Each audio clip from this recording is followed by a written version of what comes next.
नमस्कार दोस्तों, SPP classes YouTube channel में आपका स्वागत है। मैं हूं सोहनपाल प्रजापति।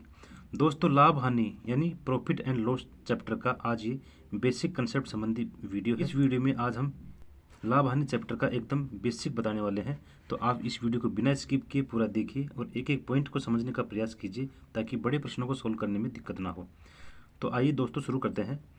लाभ हानि चैप्टर को समझने के लिए एक बार हम अपने आप को दुकानदार मान लेते हैं कि दुकानदार लोग क्या करते हैं, हमें अथवा किसी कस्टमर को सामान बेचते हैं। सामान बेचते हैं तो सीधी सी बात है, वो पहले उस सामान को कहीं किसी बड़े दुकानदार से खरीदेगा, उसके बाद खरीद करके फिर कस्टमर को सामान बेचता है। तो जिस मूल्य में दुकानदार सामान खरीदता है वो होता है उस वस्तु का क्रय मूल्य। क्रय मूल्य जिसको इंग्लिश में कहते हैं कॉस्ट प्राइस। कॉस्ट प्राइस यानी क्रय मूल्य क्या होता है, जिस मूल्य से दुकानदार सामान को खरीदता है वो होता है उस वस्तु का क्रय मूल्य। अब उसने सामान खरीद लिया दुकान वाले ने, उसके बाद वह दुकानदार किसी छोटे दुकानदार को अथवा किसी कस्टमर को उस सामान को बेचता है। तो जिस मूल्य से उस वस्तु को वो बेचेगा वो होता है उस वस्तु का विक्रय मूल्य। विक्रय मूल्य को इंग्लिश में बोलेंगे हम सेलिंग प्राइस। Selling price. तो सेलिंग प्राइस वह मूल्य होता है जिससे वस्तु को, जिस मूल्य पर वस्तु को बेचा जाता है। तो दोस्तों, लाभ हानि को समझने के लिए हमें क्रय मूल्य और विक्रय मूल्य के बारे में पता होना चाहिए। क्रय मूल्य वह मूल्य होता है जिस मूल्य से हम किसी वस्तु को खरीदते हैं और विक्रय मूल्य वह मूल्य होता है जिस मूल्य से हम किसी वस्तु को बेचते हैं। जैसे मान लीजिए हम एक पेन का उदाहरण लेकर चलते हैं। जैसे ये पेन हम किसी बड़े दुकानदार से खरीदेंगे पहले, तो उसके बाद किसी छोटे दुकानदार को अथवा किसी कस्टमर को वो ये पेन बेचेंगे। अगर ये पेन किसी कस्टमर को अगर हम 5 रुपये में बेचते हैं, अगर 5 रुपये में इस पेन को बेचते हैं तो हम किसी बड़े दुकानदार से या तो हम 4 रुपये में खरीदेंगे या 4.5 में खरीदेंगे या 3 में खरीदेंगे या 4.25 में खरीदेंगे। तो हम मान लेते हैं कि इस पेन को हमने 4 रुपये में खरीदा, उसके बाद किसी कस्टमर को हमने ये पेन 5 रुपये में बेच दिया। तो अब आप ये बताइए, इस पूरी प्रोसेस में यानी 4 रुपये में पेन खरीदा, उसके बाद 5 रुपये में पेन बेचा, तो इस पूरी प्रोसेस में हमें लाभ हुआ अथवा हानि। लाभ का मतलब होता है प्रॉफिट यानी फायदा, नफा। तो 4 रुपये में पेन खरीद करके अगर 5 रुपये में हम बेचेंगे तो हमें लाभ होगा। लाभ होगा कितना? 1 रुपये का। 4 रुपये में अगर परचेज करके यानी खरीद करके और 5 रुपये में अगर किसी वस्तु को हम बेच रहे हैं तो हमें 1 रुपये का लाभ होगा। अगर हम ये पेन 5 रुपये में ही बेचते हैं, 5 रुपये में हम बेचते हैं, लेकिन हमने ये पेन 6 रुपये में खरीदा है। अगर 6 रुपये में ये खरीद करके हम 5 रुपये में इस पेन को बेचते हैं, तो अब आप बताइए कि इस पूरी प्रोसेस में यानी खरीदने और बेचने में लाभ होगा अथवा हानि। अगर 6 रुपये में खरीद करके 5 रुपये में बेचेंगे तो नुकसान होगा, लॉस होगा। तो नुकसान को बोलते हैं हानि। तो हानि कितने रुपए की होगी? 1 रुपये की। तो लाभ और हानि को समझने के लिए सबसे पहले हमें क्रय मूल्य पता होना चाहिए। क्रय मूल्य वह मूल्य होता है जिस मूल्य से हम किसी वस्तु को खरीदते हैं। उसके बाद विक्रय मूल्य वह मूल्य होता है जिस मूल्य पर उस वस्तु को बेचते हैं। अब लाभ और हानि। अब हमें लाभ कैसे पता लगा कि लाभ हुआ है और हानि कैसे पता लगी कि हानि हुई है? इसके लिए हम क्या करते हैं, ये देखते हैं कि क्रय मूल्य ज़्यादा है या विक्रय मूल्य ज़्यादा है। अगर क्रय मूल्य कम हो और विक्रय मूल्य ज़्यादा हो तो सीधी सी बात है लाभ होगा। यहाँ क्रय मूल्य कम था और विक्रय मूल्य ज़्यादा था, इसलिए हमें 1 रुपये का लाभ हुआ। तो लाभ क्या होता है? क्रय मूल्य ज़्यादा होता है और विक्रय मूल्य कम होता है तो होता है लाभ। और अब हानि कब होती है? जब क्रय मूल्य ज़्यादा हो और विक्रय मूल्य कम होता है तो 1 रुपये की हमें हानि हुई। तो लाभ जब होता है तो हमेशा विक्रय मूल्य ज़्यादा होता है और लाभ निकालने के लिए हमने विक्रय मूल्य में से क्रय मूल्य को घटा दिया तो 1 रुपया हमारा लाभ प्राप्त हुआ। तो लाभ का फॉर्मूला क्या है? विक्रय मूल्य में से क्रय मूल्य को माइनस कर दिया। अगर हम विक्रय मूल्य में से क्रय मूल्य को माइनस कर देंगे तो सीधी सी बात है 1 रुपये का हमें लाभ होगा। विक्रय मूल्य में से अगर क्रय मूल्य को हम माइनस कर देंगे तो हमें लाभ होगा। जैसे 4 रुपये का हम खरीद करके 5 रुपये में बेच रहे हैं तो विक्रय मूल्य ज़्यादा हुआ। इस विक्रय मूल्य में से हमने क्रय मूल्य को माइनस किया तो ही हमें लाभ हुआ। अब हानि कब होती है? इसके जस्ट अपोजिट, यानी अगर क्रय मूल्य ज़्यादा हो, क्रय मूल्य ज़्यादा हो 6 रुपये है यहाँ पे, और विक्रय मूल्य कम हो तो हमेशा हानि होती है। तो हानि का फॉर्मूला क्या होता है? क्रय मूल्य माइनस विक्रय मूल्य। क्रय मूल्य में से अगर विक्रय मूल्य को माइनस कर देंगे तो हमेशा हानि होगी। ये दोनों चीज़ें, ये ज़्यादा है ये कम है, ये ज़्यादा है ये कम है, ज़्यादा में से हमेशा कम को घटाना है। अगर विक्रय मूल्य ज़्यादा आ रहा है तो हमें लाभ होगा, और अगर क्रय मूल्य ज़्यादा आ रहा है तो हमें हमेशा हानि होगी, यानी नुकसान होगा। अब क्रय मूल्य हम समझ गए हैं, विक्रय मूल्य हम समझ गए हैं, और लाभ भी हम समझ गए। लाभ कैसे निकलता है ये भी हमने निकाल लिया है, और हानि कैसे होती है ये भी हमने निकाल लिया है। अब एक चीज़ और आती है, वह है लाभ प्रतिशत। दोस्तों क्रय मूल्य, विक्रय मूल्य, लाभ और हानि, इसकी जानकारी तो आपको पहले भी होगी, लेकिन अब लाभ प्रतिशत हम कैसे निकालें ये बड़ी चीज़ है। उसके बाद हानि का प्रतिशत हम कैसे निकालें।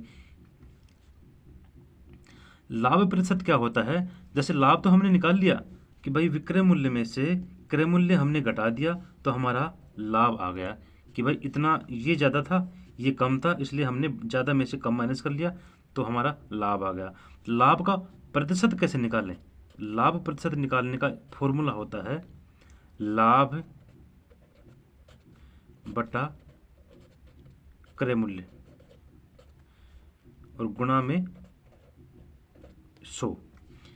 ये फॉर्मूला है लाभ प्रतिशत निकालने का।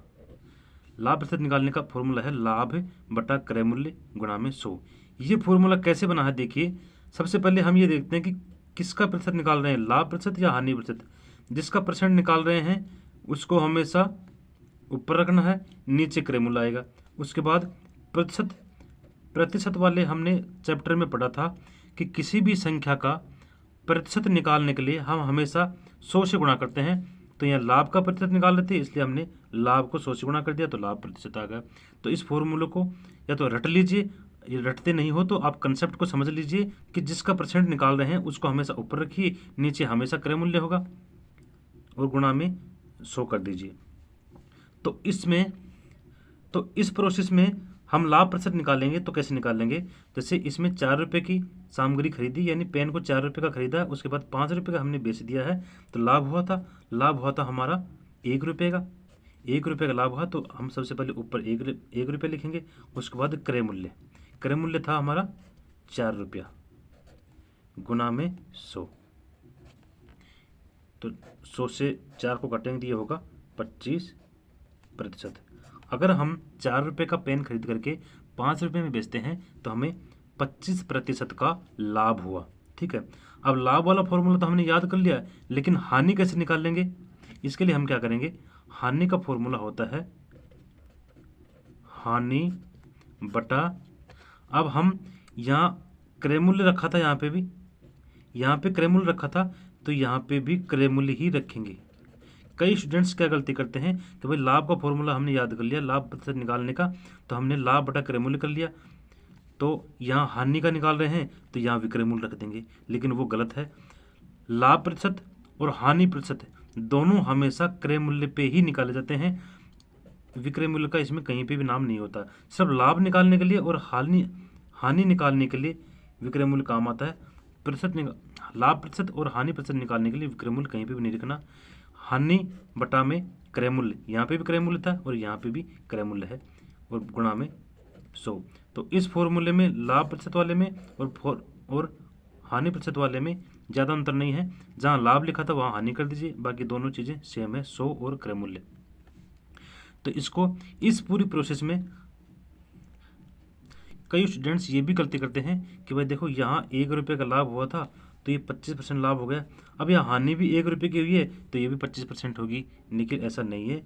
इसको निकाल करके देखेंगे तो आंसर कुछ और ही आएगा, लेकिन इसलिए हमें पूरा प्रोसेस करके निकालना चाहिए।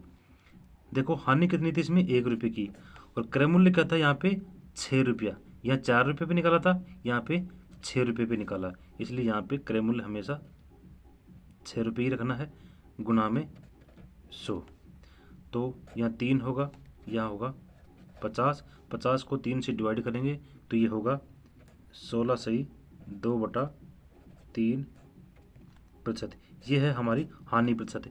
दोनों 1-1 रुपया था, लेकिन प्रतिशत जब निकाला तो लाभ प्रतिशत अलग हुआ और हानि प्रतिशत अलग हुआ। तो दोस्तों सबसे पहले हमने क्रय मूल्य को समझा।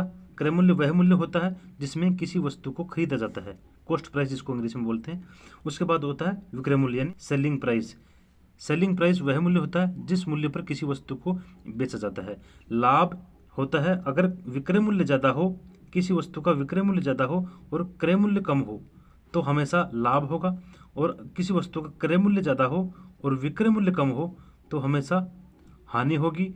और विक्रय मूल्य में से क्रय मूल्य माइनस करेंगे तो लाभ निकलेगा, और हानि को निकालने के लिए हम क्रय मूल्य में से विक्रय मूल्य को निकालेंगे। लाभ प्रतिशत का अब हम लाभ प्रतिशत देखते हैं कि लाभ प्रतिशत हमने कैसे निकाला था। सबसे पहले हम लाभ को ऊपर लिखेंगे और नीचे हमेशा क्रय मूल्य होगा गुणा में 100, क्योंकि लाभ प्रतिशत निकाल रहे हैं और किसी भी संख्या के प्रतिशत निकालने के लिए हम गुणा में 100 करते हैं। तो लाभ प्रतिशत निकाला तो भी गुणा में 100 किया, और हानि प्रतिशत निकाला तो भी गुणा में 100 किया। यहाँ हानि था इसलिए ऊपर हानि रखा, यहाँ लाभ था यहाँ इसलिए ऊपर लाभ रखा। नीचे हमेशा क्रय मूल्य होगा। तो इस फॉर्मूले को या तो रट लीजिए, रटना नहीं है तो कंसेप्ट से भी हम इस तरह से बना सकते हैं। तो दोस्तों अगर यहाँ तक आप समझ गए हैं तो हम एक छोटा सा प्रश्न लेते हैं, बेसिक सा, ताकि आपको और अच्छे से समझ में आए। तो दोस्तों लाभ हानि और लाभ हानि के प्रतिशत को समझने के लिए हमने एक बेसिक सा प्रश्न लिया है। देखिए इसको कैसे सोल्व करेंगे। किसी वस्तु को 800 रुपये में खरीद कर 900 रुपये में बेच दिया तो लाभ अथवा हानि प्रतिशत बताइए। तो सबसे पहले हम देखते हैं, तो अभी हमने पढ़ा था कि सबसे पहले वस्तु का क्रय मूल्य क्या है। इस वस्तु का क्रय मूल्य निकालिए क्या है। क्रय मूल्य वह मूल्य होता है जिसमें वस्तु को खरीदा जाता है। तो इसका क्रय मूल्य होगा 800 रुपये, क्योंकि 800 रुपये में खरीदा है तो इसका क्रय मूल्य होगा 800 रुपये। 800 रुपये अगर वस्तु का क्रय मूल्य है तो विक्रय मूल्य भी निकाल लीजिए। तो विक्रय मूल्य क्या होगा, जिस मूल्य पर वस्तु को बेचा जाता है तो इसने 900 रुपये में वस्तु बेच दी तो विक्रय मूल्य होगा 900 रुपये। अब देखिए क्रय मूल्य 800 रुपये है और विक्रय मूल्य 900 रुपये है। तो क्रय मूल्य कम है और विक्रय मूल्य जब ज़्यादा होता है तो हमेशा लाभ होता है। ये अभी हमने थोड़ी देर पहले पढ़ा था। तो लाभ का फॉर्मूला हमने निकाल लिया था अभी कि विक्रय मूल्य माइनस क्रय मूल्य। तो विक्रय मूल्य 900 रुपये है माइनस क्रय मूल्य 800 रुपये है। तो 900 में से 800 अगर निकालेंगे तो 100 रुपये, ये हो गया लाभ। लाभ तो हमने निकाल लिया कि 100 रुपये है। अब प्रश्न में पूछा गया है कि लाभ का अथवा हानि का प्रतिशत बताओ। हानि तो हुई नहीं, इसलिए हमें लाभ का प्रतिशत बताना है। तो लाभ का प्रतिशत का फॉर्मूला अभी हमने देखा था कि लाभ प्रतिशत का फॉर्मूला होता है लाभ बटा में क्रय मूल्य, लाभ बटा क्रय मूल्य गुणा में 100। यह है लाभ प्रतिशत निकालने का फॉर्मूला। इस फॉर्मूले में हम डाल करके हम लाभ का प्रतिशत हम आसानी से निकाल देंगे। तो लाभ प्रतिशत के लिए लाभ बटा क्रय मूल्य, तो लाभ कितना है इसमें 100 रुपये बटा में क्रय मूल्य। अब क्रय मूल्य यहाँ देखिए क्या है, क्रय मूल्य है 800 रुपये जिसमें वस्तु खरीदी गई थी। लाभ प्रतिशत हो चाहे हानि प्रतिशत हो, दोनों हमेशा क्रय मूल्य पे ही ज्ञात किए जाते हैं, इसलिए नीचे हमेशा क्रय मूल्य आएगा। तो इसका है क्रय मूल्य 800 रुपये गुणा में 100। ठीक है, अभी हम काट के सोल्व करेंगे। ये 2 जीरो से ये 2 जीरो कट करेंगे। अभी 4 दूनी 8 और 25 चौके 100। 25 को अगर 2 से डिवाइड करेंगे तो ये होगा 12.5।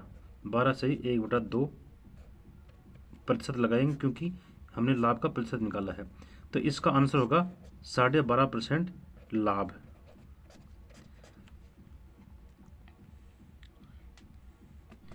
तो दोस्तों ये एक बेसिक सा प्रश्न था जिसमें हमें क्रय मूल्य और विक्रय मूल्य देकर के लाभ का प्रतिशत पूछा गया, तो जो हमने फॉर्मूले लगा करके आसानी से निकाल दिया।